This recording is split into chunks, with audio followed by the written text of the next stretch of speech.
Jim on there already? What's up? He's watching. I think he sent a request already, but we'll wait a little bit. Is he making fun of me already? Probably. I would be too.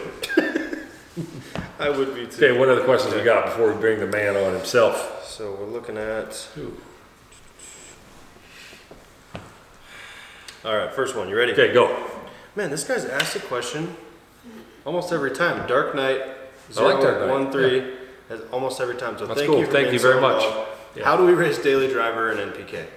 So I think there's a schedule that comes out a few weeks before that particular race, wherever you want to go, and I think you can fill it out online. And or when you get there, you can just, if there's some availability, you walk up and sign up, and I think the winner gets $500. Yeah, you actually do get money for winning. Yeah. Which Hudson and I won in Idaho. Oh yes, he did. Oh, you guys were racing the GTR and the Ferrari. Yeah, we were racing. And then you guys swapped at the very end. We swapped cars, and the Ferrari still won, even though Hudson was driving. But hey, I got it all the way there, so I can drive. That's awesome. Yeah. Guys. So you know, the best thing is, I'm sure the rental companies will hate me for this, but whatever town you go to, if you're renting a car, rent something fast, and then enter the daily driver, and then you know, thank you Hertz for the $500. It's fine. It's fine. It's okay. Okay, this is kind of a cool question. Estrada asks, would you build another car for racing, not for NPK? Yes, I'd like to build a small tire car. For drag So yes, so we have the 09 that we're, you know, putting when we can do it, putting in the turbo 400, taking the, you know, all-wheel drive out, putting a different rear end in it, turning it into a small tire car. There was some talk about Hudson driving that, but my son has decided to be the smart kid and go to college. So he may not be with us as much next year. He's over there going like this. So, but eventually we'd like to build another car like we build. As you know, David Mundy does a great job, built our first car, but we'd like to build a second car with small tire for the street. So, I mean, that's in the works. So, yeah, it's coming, but time is everything and money's everything. And right now we're, you know, working through a sponsor. So we'll kind of see how that goes and we'll go from there. Very cool. So the answer is yes. Yes, I would love to. You would build a small tire car. I would. Very cool. But it would still be, of course, a GTR. So, yeah. So this question was asked before, but obviously there are some of you that are coming in and out week to week. So we'll still answer it because there's still people that don't know. Connor Hines wants to know, were you invited to Australia? There was talk about it, but I couldn't have done it. With what I have going on here with my company and the family, I couldn't be away from that long. And so I never officially really got invited. There was some talk about it, and you know, when the talk came up, I immediately said, well, I couldn't go. So I think it just, you know, it didn't happen. But I think if all the things would have been in place, I probably could have went. I would imagine. They're very good with that. I think the people that were available to go got to go, and I mean, we would have loved to, right, go to Australia and racing. But, you know, the car's really not set up for, I know a lot of guys took their small tire car. I think Jeff Lutz took his regular car, but I don't know if he put small tire on it. But, that car is set up for MPK, and we just don't really want to change it. As you guys know, it finished the year on point. We made a few changes that we made to Jim's car at the end of the year, and then we've made those changes in my car now. And so we feel like next year we'll be ready to rock and roll. Yeah, very cool. Okay, we did get one more that popped through. Okay. If you could drive, maybe this has been answered before, I can't remember. If you could drive any other No Prep Kings car, what would it be? Ooh, you know what? I want to drive a turbo car. So Jeff Lutz's car probably. I want to bump up into the line. You know, I want to look cool. Yeah, you know? I want to look cool. So Robin Roberts' car, except Robin's maybe doesn't spool as fast as Jeff Lutz's, but that's gonna get me in trouble. But no, I'd like to drive a turbo car just to try it out. I know it's a different feeling. You know, the power comes in late instead of early, like our blower cars do. So yeah, I'd like to drive that. I'd like to drive Jeff Lutz's car. Yeah. We're getting more and more questions that. Well, let's add Jim. Jim could help answer. Yeah, perfect. Let's add Jim in there. Yeah, what's the screw blower secret you and Jim figured out? Hold on, Jim? Sauce. Let's add Jim in there. Let's get Jim in here. So we're going to add him on yours? I'm going to head over. How are you going to add him? I believe he sent a request already. Come on in. Come on, let's go. There we While go. you're at it, man, Yeah. a question on TikTok. Oh, yeah. Someone's asking, who's the fastest guy you've ever raced? Or girl? Listen, both Ryan Martin and Kayla are both fast, right? Like, yeah, I mean, yeah, Ryan Martin or Kayla. Like, I mean, Kayla's super fast. I feel like she was a little faster than Lizzie this year. So, I mean, when I went up to the driver's meeting, I'd rather draw Lizzie than I'd draw Kayla. Like, that big Pro Charger is no joke. And as you guys can see, I mean, she beat me at Tucson in the finals. Now, the rest of the year when I raced her, I beat her, but it took us some work to get past that big Pro Charger and get on point to be able to beat that lady. So, and then of course, you know, Ryan Martin is the champ, right? And beating him is epic. And so, no spoiler alert really, but we may have beat him sometime this year, so we were proud about that. See yourself. That's cool. A question coming from Yeah, from TikTok. That's cool. Like 6 questions that were on. That's cool. So Nice. Ryan, any other TikTok questions? Yeah, we got a couple. So Yeah. someone's asking, have you ever considered? Hey, come on in and sit down right here. Get in here. Don't argue with me now. Come sit down. Are you kidding me? No, come on. You're on TV. Oh, I'm not prepared for Thanks this. for joining us. sit in here. So, this, everybody, I don't think you ever all met. You're on live. Sit down. Have a seat. This is my co-star for the evening besides Jim. This is Hudson's mom. Everyone say hi to Hudson's mom. She's definitely one of the most amazing ladies that I know. Yeah, and she. Whoa! What, Jim has chimed in. Hey! Jim, you got a co-star with you. So, of course, as you guys had heard earlier, my mom's here from New Orleans, so she came over to say hello. I really came for her, not I was going you. to say, And you for him. never call me, or no, that's not true. We're very, very close. She's a very great lady, so yeah. All right. Okay, get out of here. Yeah, okay, good. Thanks. Nana! Okay, good. Thanks. That's funny. I'm teasing. We love Okay, let's start off easy. Jim, how are you? I'm good, man. I'm good. That is the best half of Odom right there. Yeah. My ex-wife is my best half. Yeah. All right. All right. Hey, That's you got a fan out there, Chelsea. Okay, so Really cool. What's really cool, though, you know, we live in a time where a lot of us are in split families. It's not too uncommon these days, and what's really, really, really cool is how well John and his ex-wife get along, and you can tell that it's not just about Hudson. In other words, there's a genuine friendship, Yep. And they're doing what's best for Hudson and her husband Phil. They're all part of the family, and so Oh, yeah. you know, I love those guys. Think a lot of them, and it's a good example that John leads with, or maybe she leads with it. I don't know. One of them lead with it though. It's a good example of what you can do, in split families. Yeah. Because obviously I've been divorced, and Jimmy's mom and I, we get along pretty good. These days, and so it's important for the kids. Yep, as much as anything, and for our own personal sanity. So it's good. She always tells me she was right, and then I don't believe her, and then she comes back and she ends up being right. But we'll start talking about that. Oh, of course. Yeah. She loves Jim, of course. I do love Jim. All right, what do we got? Let's talk. We got some questions? yeah, so let's start it off with the one that we were already talking about. Is the Bluetooth trans brake real? Jim? Oh man, can it be real? Yes, but do we have it on John's car? No, but it was. In other words, the technology is there for it. It's not hard to do. We could do it. It was a little bit of a gag, just kind of something to razz John about. And then, people were like, "Oh, you can't do that. It's not possible." It absolutely is possible. It wouldn't be hard to do. I'm not sure how accurate it would end up being, but obviously that's not how we race. And what started out as a parody ended up with thousands of people online who believe this thing to be the gospel. And we were getting hate mail, and they were telling me Hate mail. John couldn't drive the car, he didn't need to be in it, and all, just whatever. I mean, everybody's got an opinion, but it was made to be something fun to have some fun with. And then unfortunately, Hey, but saying that, there's a few nights I felt like I could have used it because I was super frustrated with myself. But there's that. well, and I mean, like, the thing is, it's real easy to sit at home and play Monday morning quarterback. even from the racer standpoint, there's racers out there who will be like, oh, I would never do that or whatever. Well, I mean, you don't know until you're there, and doing the instant green stuff is, John realizes how important it is not to be late.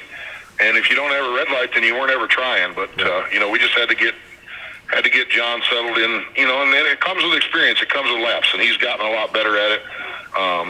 We had some fun with it at his expense, but the video has just went absolutely nuts. It's went viral on Facebook, and it's amazing to watch all the comments come through and how much hate we get over something that is clearly made to have some fun with, but whatever. Yeah, they do hate us a little bit, but that's okay. But, you know, it was pretty fun, and it worked out, and then, you know, Dominator did his deal, or she could load the car. Like, it was pretty funny. So, yeah,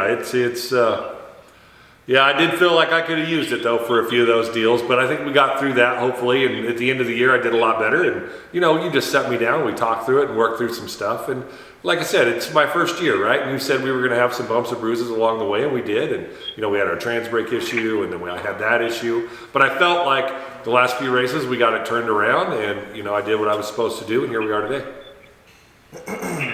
Abby says hi, John. Hi, Abby. Hey, we love you. We miss you. Hope you and your family are doing well. Race Spec says if you got haters, you're doing something right. Well, we got plenty of those, don't we, Jim? That's a fact.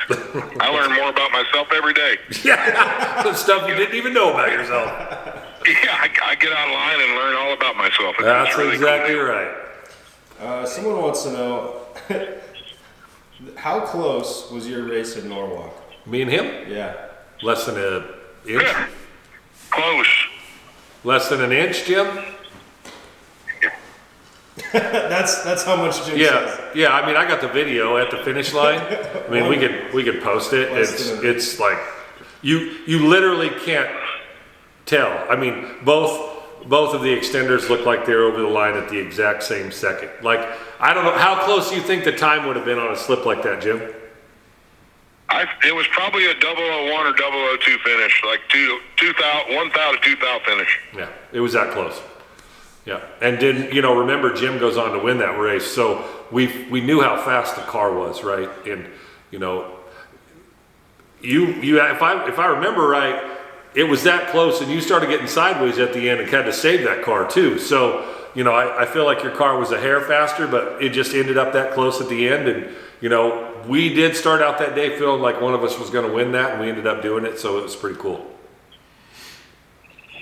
Yeah, it is. I mean, you know, like, the thing a lot of people, and you and I talked about it in the very beginning, a lot of people don't understand is that any one of these cars can get upset at any given time. And, you know, if we both make clean runs, it's going to be a really clean race. If one of us bobbles, the other one's going to take the win the majority of the time, and that's how it is. That's the cool thing about having two cars like this, and you know, if we can. Really, the biggest enemy to our program this year was us. Yeah, and absolutely. You know, that's the biggest thing that we've had to overcome was our own issues, little gremlins, and you know, getting John acclimated to the car, all the stuff that you know, most people think is real easy. You know, I told John this a long time ago. There's a million ways to lose a drag race, but there ain't but one way to win it. That's right.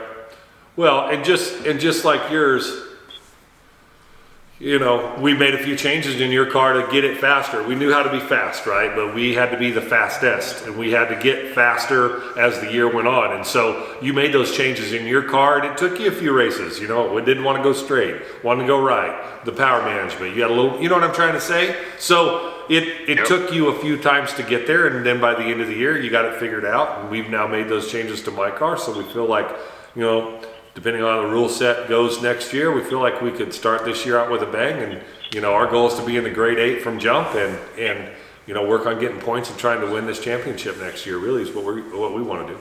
Another interesting question from Race Spec. Okay. And this is great for Jim, too. Are there any big changes, guys, coming for next season that you're willing to divulge? As far as our cars, or as far as MPK's rules, or what? It's pretty broad. I mean, if yeah. there's a big change. I mean, we don't want to change our cars, and Jim could talk more about this, but depending on the rule set, I don't know. Jim, you want to talk a little more about that? You've been in this longer than I have.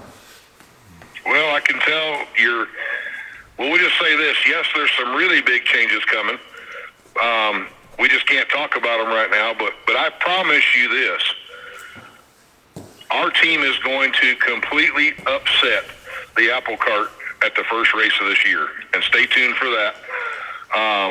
That's something that I can promise you. There is going to be a whole lot of talk and a whole lot of pissed off people. There's going to be some drama, a lot of drama. Yep. There's a lot of changes coming as far as our team's concerned. Nobody knows about. I don't even know if my staff know about that in here, so we haven't really talked about that. But I mean, me and you know, but I promise you it's going to cause some hate, discontent, and drama. And you know, as far as the cars go, so it's a walk on eggshells deal right now. We have what I feel is the two most capable cars to win right now in all of MPK. The problem with that is that one stroke of an ink pen at this time of year could absolutely change that up. And what I mean by that is they're doing the rule sets right now. And, you know, sadly, we showed our hand last year because we needed to. We went out there, we're not sandbagging, we're trying to run this stuff as hard as they can be run. And sadly, you know, we're probably going to get punished for doing good work. And in that same deal, just so that everybody out here knows, because I'll say this publicly here, I've said it publicly before, the first thing a lot of people want to say is, well, isn't that what they did to Ryan whenever Ryan was ahead and, you know, they put weight on the Pro Charger deal? Well, the difference is the rules were skewed before. The rules favored that Pro Charger combination, and it's not just an opinion. They favored that Pro Charger combination based on the rules in every sanctioning body in the United States. So in NMCA, in NHRA, in the radio world, in all of the Pro Mod classes, there was never a spread in weight that was equal to or greater than what MPK was allowing the Pro Charger to get by with and limiting the boost on the screw blower. So that change was necessary, and as everybody's seen, Ryan Martin still won the championship. And when we've raced other cars, mine and Kai's race in the final at Norwalk, that was a close race. I mean, we were both, you know, I mean, it wasn't like I dog walked him. No. It was a really close drag race. And so that nitrous car is right there. Robin Roberts and I have raced. I beat Robin. John, I think, John, you've beat Robin also, right? Yep. And Robin but has beat all the John. cars are pretty close right now, I feel like. Look at Kayla. I mean, she beat me in my finals. I beat her the next weekend, but still, right? Well, they're right there. Yep. So we feel like it's pretty fair right now. That's kind of, like, I feel like we've got a real good, real good rule set right now. And I hate to see things get changed up. And the reason I hate to see it is because I think we got such a good setup right now. However, I just feel like every day that passes and we don't have a rule set in front of us is one day to, closer to us having to change things. And what people don't understand is that some of these changes could cost this team $50,000, $60,000, $70,000, $80,000. Well, and trying to get the parts in time too. Like, you can't just call up and get rear ends these days. You can't just call up and get different, rear end gears. And it's crazy right now as far as the parts are concerned. Right, and it's so, like, in our deal, it's not just that we got to go. We went through 6 third members in 2022. Yep. We burned up six complete rear ends in 2022, yep. And it's just wear and tear because the cars are 2,800 plus pounds, yep. And we're going as fast as we're going. So you're gonna, like, everything is a consumable. Yep.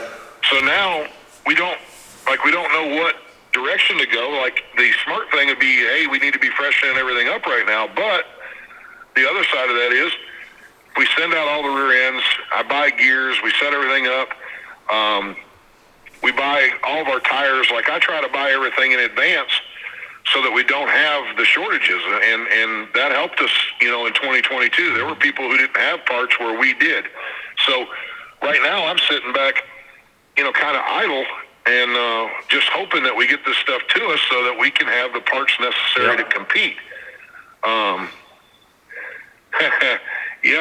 One of you guys just asked if I ever made a hit on 68 in my cars like the old days. See, there's somebody who's actually been around and watched me street race on this whole highway that we race on. The Guardian has not been down it, but the Warden definitely has made a few hits on 68. Oh, yeah. That's awesome. But, the deal is, guys, it's such a messed up situation right now because literally one stroke of the pen could change the entire setup. I mean, we've got 5 forward gears in these cars. The ratio in the transmission, the ratio in the rear end, the tire. You change the tire size, that changes our rear end, it changes the ratio in the tranny. Like, it's a big deal when there's a little bit of change made to these cars at this level. Yeah, and it doesn't, like everything, the camshaft profile that I've worked my ass off on, it's directly tied to the ratios and everything that we're doing. So if they make a major change, or what doesn't seem like a major change, if they make a change to tire or they make a change to overdrive in the blower, if they do any of those things, it completely puts me back to square one. And that's a scary thought, because being at square one right now wouldn't be bad if I had to start over today because we have time to go test. What I fear is that we get the stuff too late and then we can't get parts and then we don't have parts to go test with and then we end up fighting from behind again, and that's just not a situation I want to be in. Agreed. We have about 5 minutes left on this live, so if you guys have any questions that you want to ask, feel free to ask. Obviously, Jim can see them too. We got a YouTube video coming out tomorrow from that PRI Q&A. Yeah. It's a really unique look at some stuff that not a lot of people got to see during that Q&A. So we're going to release all that footage. It's pretty exclusive. Jim was there, John was there, and one of the questions that's come up again is, what do you think about the Jerry Bird and Brandon James race? Listen. I can explain it. Yep, let Jim explain I can explain it. Yeah. I can explain it to you guys completely, and it's something that everybody needs to understand. The racetrack beams, the infrared beam is 6 inches off the ground at the finish line. The front end extender, or as a lot of us call them, the pecker extender on the front of the car, on Brandon James' car, was out in front of Bird's car. However, it was higher than the beam at the top end of the racetrack. Correct. So essentially, if you will, it would be like Brandon James riding a wheelie at the finish line and his front end up in the air and Bird's front end down. So if Bird's is down and Brandon's is up, Bird's going to take the win, even if Brandon was out in front of him.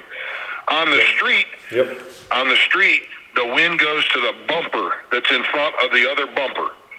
Okay, the racetrack is decided by an infrared beam that is meant to catch the front of the car or the front tire of the car. In this case, it caught somewhere in the middle of the body on Brandon James's car, whereas Jerry Bird tripped it with the very front of the nose. Yeah. So essentially, you see us with those things sticking off the front of the car. We're allowed 47 inches from center of spindle to the front of that extender. And the reason for that is a 68 Camaro has a very short front end. Yep. A 66 Chevy 2 has a very short front end. The track dough of Scott Taylor's, that newer model Firebird, or like Bobby Ducati's new Trans Am, that Firebird, it's got a 47-inch nose on it, so it sticks way out. And when the beam stops with the front end versus the front tire, because we stage with the front tire, we don't stage with the front bumper. That's correct. When we stage with the tire and we finish with the bumper, the car with the most overhang has an advantage. So those pecker extenders are designed to make all the front ends the same length. Yep. But it's up to us as drivers and as crew to make sure that the front end is what's tripping it and it's doing its job. So like Bird's car was sucked down close to the asphalt at the finish line. Brandon James's car, the nose was up on it. That's right. So Brandon James technically was ahead of the race, but everything is decided off that beam, and so that's how Jerry Bird won, and then we moved on. And I mean, it happened to me with Daddy Dave, right? It was at Michigan. Minnesota. Daddy Dave beat me, but I tripped the beam first, so I won. And it was just the way his car was set up. The front end was too high, and the extender went over the beam, and I tripped it. And I mean, you look at the video, and I'm ahead, or he's ahead, but I technically got the win because I tripped the light first, and it's kind of the golden rule, right? That goes whether it's NHRA or no prep or anything, right, Jim? Correct, as any drag strip in the country. Okay. That's just how it is, and all those little things. What's really something is there's a lot of racers who race with us who truly don't understand the way the timing systems work even themselves, and so that causes a lot of misinformation to get out there. And you know, we owned a drag strip for 25 years. I was a track operator. I worked on the timing systems for not only our racetrack but for other racetracks all over the Southeast. And you know, I can lay out the timing system very easy and how it works and how you need to be where you need to be. Yep. What else, Trace? All right, last question for the night. This is from Abby, actually. Hi, Abby. I love Abby. Both you and Jim can have some really good input on this because of the amount of parts that were absolutely ravaged in Maryland. But she wants to know what really happened on that last race on Sunday. Was it a leak? What was it? Was the engine having issues? You know, what did that boil down to? Which, by the way, is in our Maryland YouTube video. Yep. So maybe it didn't explain. So it we had motor issues every pass. Jim can tell you a little bit more about it, but we changed the 4 pistons. We were at the semifinals of, you know, World Cup finals. Nobody thought we could do, you know, quarter-mile prep racing. We felt like we had that thing in the bag. We started the car after we changed the motor out, did the leak down test. There was no issues. And then I'll let you take it from there, Jim. You can probably explain it a little better than me. So basically, it had a fuel line that came loose, and it, you know, very possible that, you know, it just got overlooked a little bit. We just had the motor completely apart. He did the burnout. It wasn't leaking, but after he backed up from the burnout, that fuel line started leaking, and the woman did catch it.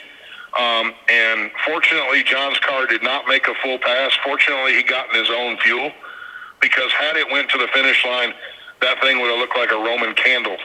It would have been a bad fire for John. It would have been another motor that we tore up. And so, like, to pick on that a little bit, I'm very, very proud of our motor program. I worked my ass off on this deal. And so I'll let you know how a chain of events can cause a really bad weekend.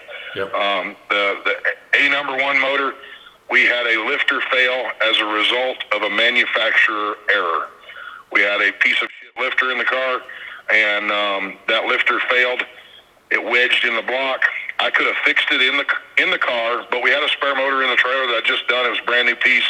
Had a little different camshaft profile that I've been working on, a little closer to what's in my car, and I wanted to put it in John's car. So rather than tear that motor apart and get all the metal out of it from that lifter going down and tearing a camshaft up, we put this other motor in the car. Well, we put the other motor in the car, and a mistake was made, and the magneto was not tightened up. The distributor was not fully tightened. So the first pass, it goes down the track, the mag turns, the motor hydraulics, it burns a bunch of shit up. We thought we fixed it, came back, we put a piston in it thinking that was it, but whenever, you know, I know better, and I should have looked at other ones, but we seen the one that was hurt, so we fixed the one that was hurt, and I thought I got lucky. As it was, it had hurt 3 others when it did that. So then the next pass, we go up there, and it knocks the 3 pistons out that were hurt from the first time around when the distributor was left loose. And so then it was back apart again, and we had to put 4 pistons in it, 4 rods in it, put it all back together again. And that time we were even, you know, pressed for time because the rounds were getting smaller, and a fuel line got left loose. And that, you know, that's just, it's a bad deal. It sucked, but I am so thankful that that car did not make the trip, because it would have been a fireball. Yeah. It was a blessing. It would have just been it would have been a terrible ride for John. Well, Jim, thanks for joining us. You know, we know that it's your Street Outlaw watch time, but thanks for joining us. And maybe next week we'll try to do it on Tuesday, and we'll try to have somebody on, or, you know. But we appreciate everybody out there. We appreciate all of you on TikTok tonight. That's usually not a norm for us, but we got some TikTok lives, guys, so we appreciate that. And thank you, guys. Jim, thank you again. And yeah, we have some big news coming, but that'll be a little bit before anybody knows about that. But I can tell you that it's going to shake up the no prep scene a lot. And but we're okay with it. We're excited, and we're going to make some splashes next year, and we look forward to that. And again, thank you, Jim, for everything you do for my program. As you know, thank you for my sponsors for making this all happen. And we appreciate you guys. Like, comment. We'll see you soon. Thanks, guys. Take care. Good night.